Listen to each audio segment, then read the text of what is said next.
महापालिकेच्या निवडणुकीसाठी अर्ज माघार घेण्याच्या अंतिम दिवशी 301 उमेदवारांनी माघार घेतल्याने 78 जागांसाठी 381 उमेदवार रिंगणात आहेत. भाजप, राष्ट्रवादी काँग्रेस आणि राष्ट्रवादी शरद पवार पक्षाची महाविकास आघाडी आणि शिवसेनेत बहुरंगी लढती रंगणार आहेत.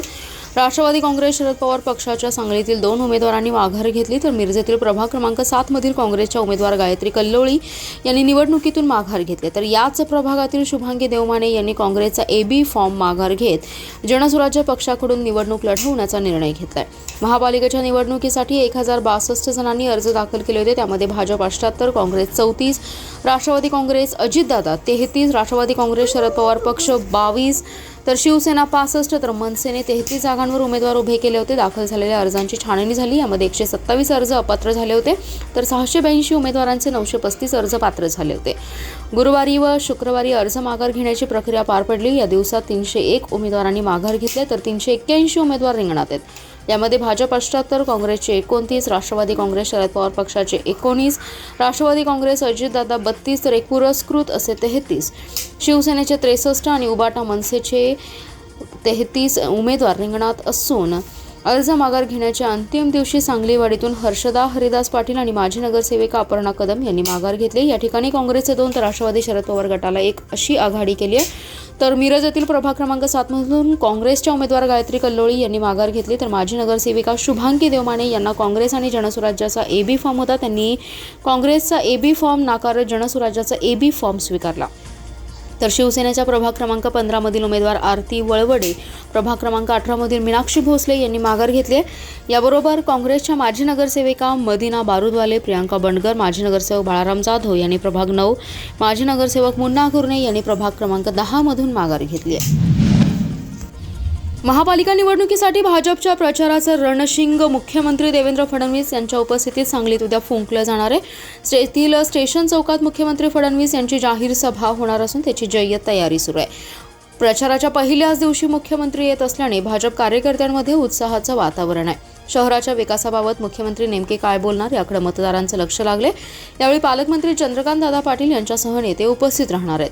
निवडणुकीसाठी उमेदवारी अर्ज माघार घेण्याची मुदत संपल्यानंतर अधिकृत प्रचाराला सुरुवात होते. या पार्श्वभूमीवर भाजप संपूर्ण ताकदीनिशी निवडणुकीच्या रिंगणात उतरण्यास सज्ज झाल्याचं चित्र आहे.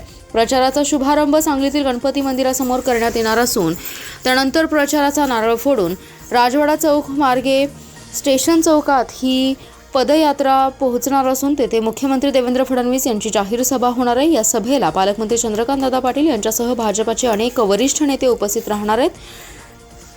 महापालिका क्षेत्रातील भाजपाचे सर्व उमेदवार आमदार सुधीर गाडगीळ, आमदार सुरेश खाडे, भाजप प्रदेश उपाध्यक्ष शेखर इनामदार, शहर जिल्हाध्यक्ष प्रकाश ढंग, मकरंद देशपांडे, माजी आमदार दिनकर पाटील, नितीन शिंदे यांच्यासह पक्षाचे पदाधिकारी आणि कार्यकर्ते मोठ्या संख्येने सहभागी होणार आहेत.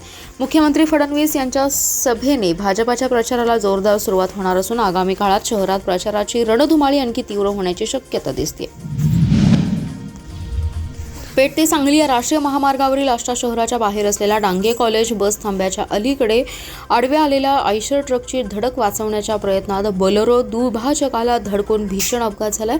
या अपघातात महिला ठार तर 3 जण जखमी झालेत. आशा पंडितराव देशमुख असं मृत महिलेचं नाव असून त्या मर्दवाडीचे विद्यमान उपसरपंच भारत देशमुख यांच्या मातोश्री होत्या.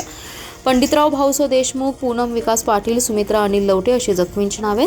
अपघातानंतर बघ्यांनी मोठी गर्दी केली होती. अनोळखी आयशर चालकाविरुद्ध सुजित देशमुख यांनी आष्टा पोलीस ठाण्यात फिर्याद दिली आहे. 1 जानेवारी रोजी सायंकाळी 5:30च्या सुमारास सुजित देशमुख यांचे चुलत भाऊ भारत देशमुख यांच्या कार्यक्रमासाठी चुलते पंडितराव देशमुख, चुलती आशा देशमुख, बहीण पूनम पाटील आणि सुमित्रा अनिल लवटे हे विजयनगर येथून बोलेरोमधून आष्ट्याच्या दिशेने येत होते.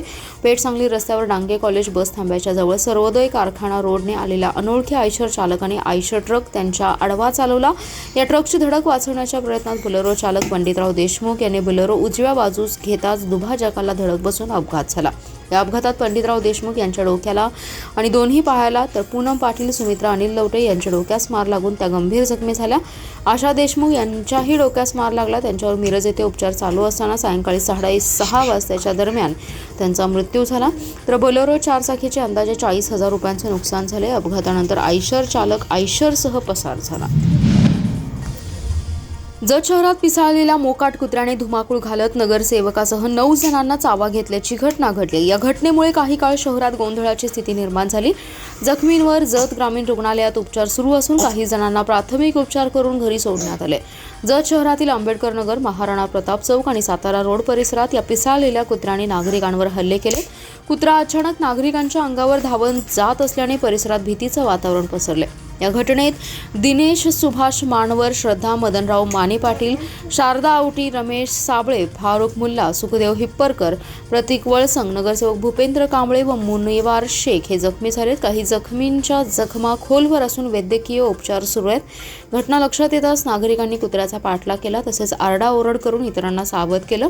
आंबेडकर नगर परिसरात एका मुलावर कुत्रा झडप घालण्याचा प्रयत्न करत असताना नगरसेवक भूपेंद्र कांबळे यांनी कुत्र्याला हुसकावून लावण्याचा प्रयत्न केला, मात्र त्याच वेळी कुत्र्याने त्यांच्या पायाला चावा घेतला।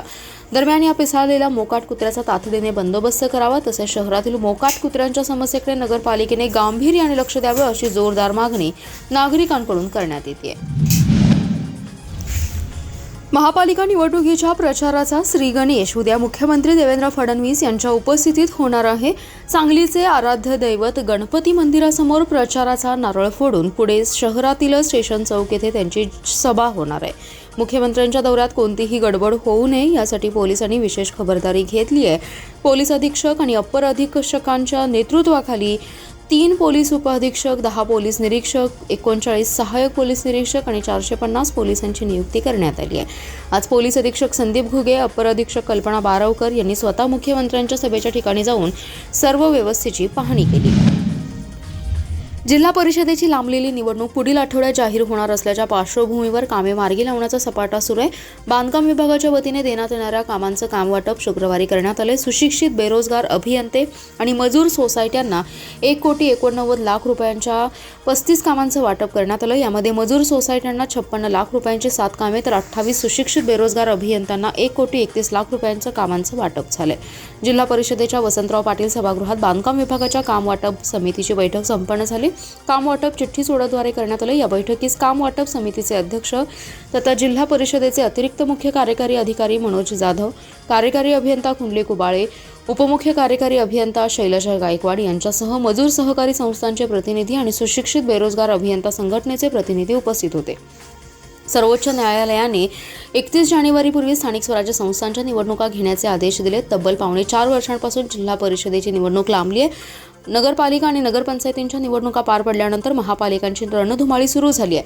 न्यायालयाने दिलेली मुदत लवकरच संपणार असल्याने ज्या जिल्हा परिषदांमध्ये 50% आरक्षणाची मर्यादा ओलांडलेली नाही त्या जिल्हा परिषदांच्या निवडणुका घेतल्या जाणार आहेत। मिनी मंत्रालयाचं बिगुल पुढील आठवड्यात लागण्याची शक्यता असून प्रलंबित कामे मार्गी लावण्याची धावपळ सुरू आहे। या पार्श्वभूमीवर बांधकाम विभागाच्या वतीने उर्वरित कामांचं वाटप करण्यात आलंय।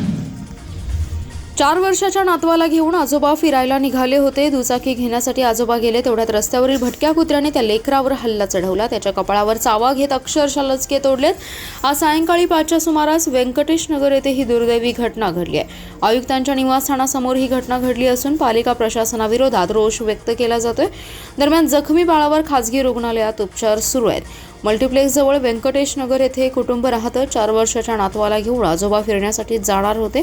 सायंकाळी 5च्या सुमारास हे दुचाकी आणण्यासाठी गेले। यावेळी त्यांचा नातू बाहेर आला।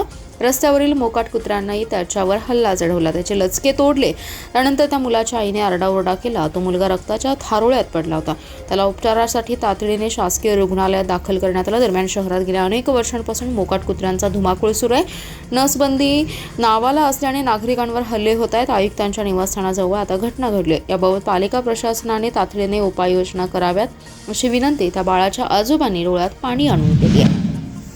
विद्यार्थ्यांचा उत्साह, जोश, खिलाडू वृत्ती ही उत्स्फूर्ततेने क्रीडा स्पर्धेत भाग घेऊन या खेळांमुळे विद्यार्थ्यांची वेगळी ओळख निर्माण होते। देशाचा नावलौकिक खेळामुळे वाढतो। अनेक महान खेळाडू शालेय स्पर्धेतूनच तयार होत असतात। क्रीडा स्पर्धेत सहभाग घेऊन आपल्या शाळेचे नाव उज्ज्वल करावं असे प्रतिपादन माजी मुख्याध्यापक CY जाधव यांनी केले। ते गांधी एज्युकेशन सोसायटी कुंडलचे श्री शिवाजी हायस्कूल चिंचणी अंबक तालुका कडेगाव येथील शालेय वार्षिक क्रीडा स्पर्धेच्या उद्घाटन प्रसंगी बोलत होते। या कार्यक्रमाच्या सुरुवातीस माजी मुख्याध्यापक CY जाधव यांच्या हस्ते ऑलिम्पिक वीर खाशाबा जाधव, क्रांती अग्रणी JD बापू लाड यांच्या प्रतिमेचं पूजन करण्यात आलं। यावेळी शिवाजी लाड, RJ लाड, पर्यवेक्षक सतीश मेटकरी, क्रीडा विभाग प्रमुख आणि सर्व सर्व शिक्षक, शिक्षकेतर कर्मचारी व विद्यार्थी उपस्थित होते। यावेळी बोलताना सतीश मेटकरी म्हणाले, विद्यार्थ्यांचा सर्वांगीण विकास खेळामुळे होतो। यश अपयश पचवण्याची ताकद खेळामुळे मिळते। शरीर निरोगी राहते। यावेळी खेळाडूंना खेळाची शपथ दिली। कबड्डी, खो खो, व्हॉलीबॉल, धावणे, लांब उडी, थाळीफेक, दोर उडी अशा अनेक खेळात विद्यार्थ्यांचा उत्स्फूर्त सहभाग दिसून येत होता।